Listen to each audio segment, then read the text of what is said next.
Karate میں ایک دوسرے کے سامنے جھکنے کا حکم۔ جس طرح کراٹے شروع ہونے سے پہلے یہ طے ہے کہ ایک دوسرے کے سامنے جھکتے ہیں، کیا اس طرح شرعاً جھکنا ٹھیک ہے یا نہیں؟ اسامہ وحید سیالکوٹ سے۔ ٹھیک نہیں ہے۔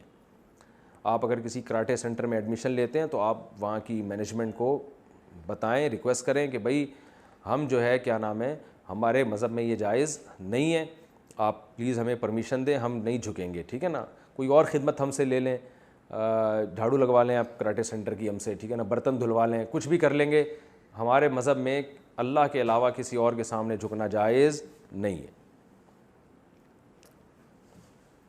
جمعہ مبارک کہنا کیسا ہے؟ کیا جمعہ مبارک کہنا بدعت ہے؟ اسامہ وحید سیالکوٹ سے۔ یہ بدعت ہی لگتی ہے ہمیں۔ بدعت تو اس لیے نہیں کہیں گے کہ یہ کوئی سنت سمجھ کے تو کہہ نہیں رہے ہوتے، لیکن ایک ایسی فضول سی رسم شروع ہو گئی ہے جس کا نہ کوئی اسلاف سے ثبوت ملتا ہے، تو سیدھے طریقے سے جیسے اب تک چلتے آئے ہیں ایسے ہی چلتے رہیں، یہ نہ کہا کریں۔ جمعہ کے دن کی قبولیت کی گھڑی۔ جمعہ میں ایک ایسی گھڑی ہوتی ہے کہ اس وقت جو دعا مانگی جائے وہ قبول ہوتی ہے۔ وہ کون سی گھڑی ہوتی ہے؟ اس کے بارے میں رہنمائی فرمائیں۔ محمد نسیم یوپی سے۔ علماء کے مختلف اقوال ہیں اس کے بارے میں کہ وہ کون سی گھڑی ہے۔ بعض علماء نے کہا 2 خطبوں کے درمیان کا 2 وقت ہے، اس میں دل میں دعا مانگی جائے، تو راجح قول جو ہماری نظر میں ہے وہ عصر کے بعد کا وقت ہے، لیکن بہرحال اس میں علماء کے اقوال ہیں، تو عصر کے بعد کر لیں تو بہت اچھی بات ہے۔ رسول اللہ صلی اللہ علیہ وسلم کیا سلام کا جواب دیتے ہیں؟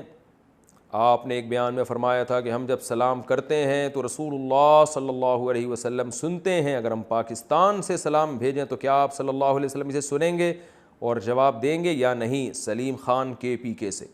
دیکھیں صحیح حدیث ہے کہ آپ صلی اللہ علیہ وسلم نے فرمایا جو دور سے مجھ پہ سلام پڑھتا ہے تو فرشتے اس کا سلام مجھ تک پہنچاتے ہیں، اور یہ سب ظاہر ہے برزخ کی چیزیں ہیں، اس کو ہم اس دنیا میں پر قیاس نہیں کر سکتے۔ آپ کہہ سکتے ہیں کروڑوں لوگ سلام پہنچا رہے ہیں، تو بھائی وہاں وقت کی جو یونٹ ہے نا وہ یہ نہیں ہے جو یہاں پر ہے۔ تو آپ صلی اللہ علیہ وسلم سلام کا جواب دیتے ہیں، جب آپ کی قبر پہ کھڑے ہو کر سلام پڑھا جائے تو وہیں سنتے ہیں، وہیں جواب دیتے ہیں، اور جب دور سے سلام پڑھا جائے تو فرشتے پہنچاتے ہیں اور آپ صلی اللہ علیہ وسلم اس کا جواب دیتے ہیں۔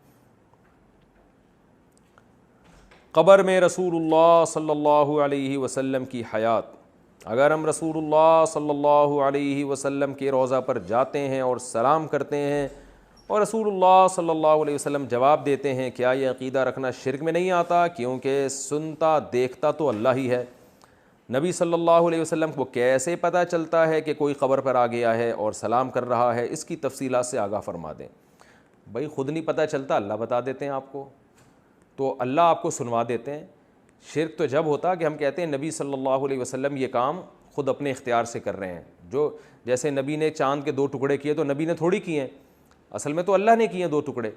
تو اللہ قبر میں آپ کو براہ راست سلام سنا بھی دیتا ہے اور اپنے نبی کو بتا بھی دیتا ہے کہ کوئی سلام پیش کر رہا ہے آپ پر، تو اللہ کی قدرت ہے۔ یہ معجزہ نبی کی قدرت نہیں ہوتی، اللہ کی قدرت ہوتی ہے۔ اسی طرح کرامت بھی ولی اللہ کی طاقت نہیں ہوتی، اللہ کی طاقت ہوتی ہے۔ ہاں اختیارات دے دینا کسی کو مستقل طور پر کہ وہ اسباب سے ہٹ کے کام کا اس کو رائٹ مل جائے، اختیارات مل جائیں، ایسا نہیں ہوتا۔ ہر دفعہ جب بھی کوئی اچھمبے کا کام ہوگا، معجزہ ہوگا، اس میں اللہ کی مرضی سے ہوگا۔ اللہ تعالیٰ کسی کو اختیارات نہیں دے دیتے کہ اب آپ جیسے حضرت عیسیٰ علیہ السلام جب مردوں کو زندہ کرتے تھے تو مردوں کو زندہ کرنے کی اتھارٹی نہیں دے دی تھی اللہ نے، بلکہ جب بھی حضرت عیسیٰ علیہ السلام قم باذن اللہ کہتے نا کہ مردے کو کہتے کھڑا ہو جا، تو وہ اللہ کے ارادے سے اس وقت کھڑا ہو جاتا تھا، اختیارات نہیں تھی۔ جیسے موسیٰ علیہ السلام لاٹھی کو پھینکتے تو سانپ بن جاتی، لیکن یہ نہیں کہ اختیار دے دیا جب آپ پھینکیں گے سانپ بنے گی، ایسا اختیار اللہ نے کسی کو نہیں دیا۔ یہی وجہ ہے کہ حضرت موسیٰ علیہ السلام ہر دفعہ وہ لاٹھی پھینکنے سے پہلے اللہ سے پوچھتے تھے اور اللہ بتاتے تھے اور اللہ کے حکم کا انتظار کرتے تھے، کیونکہ اللہ کے ہاتھ میں تھا اس کو سانپ بنانا، حضرت موسیٰ کے ہاتھ میں نہیں تھا۔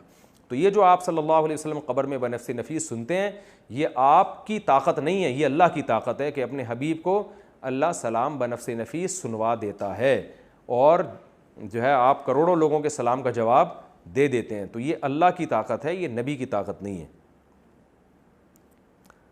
سرکاری خرچے پہ حج ادا ہو جاتا ہے؟ میں ایک ڈاکٹر اور سرکاری نوکری میں ہوں، سرکار ہمیں یہ آپشن دیتی ہے کہ ہم حج ڈیوٹی پر جائیں۔ اس کا مقصد یہ ہوتا ہے کہ اگر حاجیوں کو کوئی ضرورت پڑے تو ہم ان کی دیکھ بھال کر سکیں۔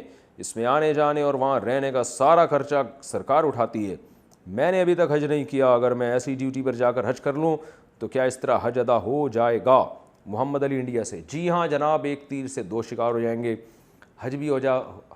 حج بھی ادا ہو جائے گا، حاجیوں کی خدمت بھی ہو جائے گی، اور گورنمنٹ کا تھوڑا سا کسی اچھے کام میں خرچہ بھی ہو جائے گا، ٹھیک ہے نا، تو کوئی حرج نہیں ہے اس میں۔